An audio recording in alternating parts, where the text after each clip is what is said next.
Hey guys, magandang araw ulit. Ngayon, I just want to update yung analysis na ginagawa namin dito o mga test dito sa wall na to. So, as of today, nag-decide na kami. Nalihan na, actually nalihan na yun, na-prepare na. So, pinalalagyan ko na ng flat latex ayan. Ito, nalagyan natin ng flat latex muna yung skim coat, no? So, to be sure lang na kung hindi aangat yung pintura ay yung skim coat. So, as you can see, ayan. Itong area na to, yung tubig lang to with ABC na skim coat, yung branded natin. So, nakita natin na hindi umaangat yung skim coat, no? Pag pinapatungan ng flat. So, and this area, ligyan mo nga tong area na to. Ito naman yung merong pintura na hinalo doon sa skim coat. So yan guys. As you can see, very smooth yung lapat niya. So wala ding natuklap no na skim coat. So maganda naman. And then subukan natin tong part na to. Ito actually itong part na to, pinaulit ko siya using sa baba, dito sa baba. Ay, ito ba yung tubig lang? Ito. Sige, ito guys yung yung ordinary or low cost na skim coat. Yung nagamit tubig lang na yung tamang mixture ng tubig. So, as you can see, wala din problema, no? So, ito naman taas na to, yung may halo na pintura. Ito part na to. Na low cost skim coat din. Ayan, guys. So, bali, ayun, wala naman nagiging problema na. So, regardless kung low cost or branded, ang nakita ko dito, as long as proper yung mixture ng tubig doon sa skim coat na tinda namin, which is itong niya is itong Voltec. Yan. Voltec yung low cost brand namin. As long as tama yung mixture ng tubig, walang magiging problema, no? Hindi siya aangat pag nilapat mo. So, yung naging problema dati is confirm na may mali sa mixing ng tubig, no? Too much yung tubig niya doon sa skim coat. So, ang effect niya, nawawala ng power, no? Nadidilute yung concentration ng skim coat. Ang effect is yun, natutuklap siya. Pag nilapatan mo ng flat latex or naglagay ka ng pintura as a top coat, so yun po. So guys, ayun, na-confirm natin. So ito yung magandang test na ginawa namin, analysis doon sa pintura, yung doon sa skim coat, sorry.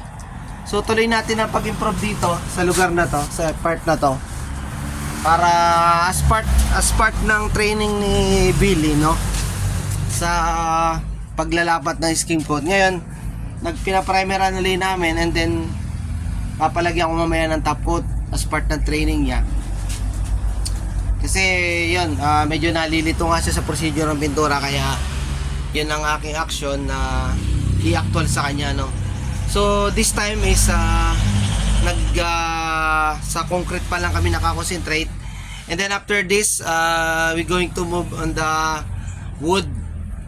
Sa kahoy tayo, no, i-discuss ko din sa kanya yung kahoy, how to apply yung mga regular or proper application gamit ang iba't ibang klase ng chemical. Actually, pagdating sa kahoy, maraming application na pwedeng gawin. Example is yung ordinary color na oil-based brand, oil-based na chemical, and then kakapit din dyan ng lacquer, acrylic, almost all chemicals pwede siyang kumapit sa sa kahoy, no. Then yung other ang kilalang application is yung ordinary, the enamel type.